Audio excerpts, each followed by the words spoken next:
ఏమి ఇవ్వట్లేదు. మమ్మల్ని కలుపుకొని ఇవ్వట్లేదు. ఏదైనా ప్రతిదానికి వార్డు ఏదైనా మేము అక్కడ ఏదైనా ఉండాలన్నా కానీ ప్రతి ముస్లింలు వెళ్ళి ఓటు వేయాలన్నా కానీ మేమే, అక్కడ వార్డుగా నిలబడాలన్నా మేమే, ప్రతి మొత్తం జనసైకులు మొత్తం మేమే. అలాంటిది మమ్మల్ని దూరం పెట్టి వీళ్ళు ఏం చేయాలంటే నాకేం అర్థం కాదు. వీళ్ళంటే పల్లె మా ఊరు ఎస్సీ కాలనీ ప్రతి ఒక్కరు మూసేపండి వాళ్ళ మీద. మేము అవమానాలు ఇచ్చి మేము అవమానాలు పడి మేము రావో ఇది కాదు, ఇది మేము ముందు మన ప్రభుత్వం వస్తుంది దానికి ఎన్నో చేస్తామని మేము చెప్పి వాళ్ళ దగ్గరికి పోయి మేము ఓటేపిస్తే మమ్మల్ని తీసి బయటేస్తాం. అలాంటిది మాకు ఎక్కడ సార్ గుర్తింపు అనేది?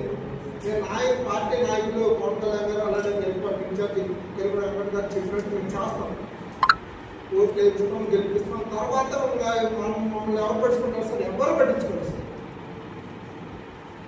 అట్లా అన్నప్పుడు ఎందుకు సార్ మమ్మల్ని గెలిపిస్తాం? ఇబ్బంది లేదు. తర్వాత ఎవరు పట్టించుకోరు సార్. కాబట్టి ఏంటంటే వాళ్ళిద్దరు మెయిన్ వాళ్ళు ఇద్దరి కోసమే మేము పనిచేస్తాం. అలాగే మన నాయకులు వాళ్ళ కోసం మేము పనిచేస్తాం తప్ప మాకంటే ఏదైనా మీరు గుర్తింపు అనేది ఇవ్వాలి సార్. మాకు హామీ ఇస్తేనే తప్ప మేము వాళ్ళ చేయలేము.